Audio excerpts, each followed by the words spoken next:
આજના 77મા પ્રજાસત્તાક પર્વની આપ સૌને ખૂબ ખૂબ શુભકામનાઓ પાઠવું છું। વિશ્વ ભારતની વિકાસ યાત્રાને જોઈને ભારત અને પ્રત્યેક ભારતીય વાસીઓને સન્માનજનક રીતે જોઈ રહ્યા છે। સ્વપ્નદ્રષ્ટા દીર્ઘદ્રષ્ટા દેશના યશસ્વી પ્રધાનમંત્રી માનનીય મોદી સાહેબે ગુજરાતના વિકાસ પંથ પર આજે જેમણે વિકાસની કેડી કંડારી હતી તેવી જ રીતે ગુજરાતના મુખ્યમંત્રી માનનીય ભૂપેન્દ્રભાઈ પટેલ પણ ગુજરાતના વિકાસ માટે નિષ્ઠાપૂર્વક આગળ વધી રહ્યા છે।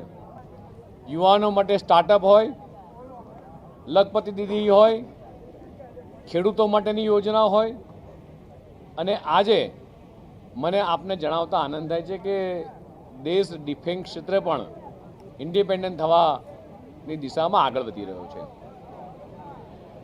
આજે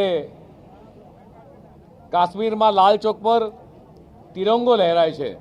આર્ટિકલ 370 હટાવવાનું શ્રેય એ PM મોદી સાહેબને જાય છે। આવી કેટલીય ઘટનાઓ છે કે જે આપણને આઝાદ ભારતના એક ફીલ કરી રહ્યું છે। જે આઝાદ ભારતની અંદર જે સ્વપ્ન જોયું હતું એ સપનાને સાકાર કરવામાં 140 કરોડ ભારતીયોનો જે સહકાર દેશના યશસ્વી પ્રધાનમંત્રી માનનીય મોદી સાહેબને મળી રહ્યો છે અને એ જ દિશામાં આજે ભારત આગળ વધી રહ્યું છે। ત્યારે ફરીથી આ વિકસિત ભારત 2047ના વિઝનને લઈ અને આ 77મા પ્રજાસત્તાક પર્વની ફરીથી પુનઃ આપ સૌને ખૂબ ખૂબ શુભેચ્છાઓ।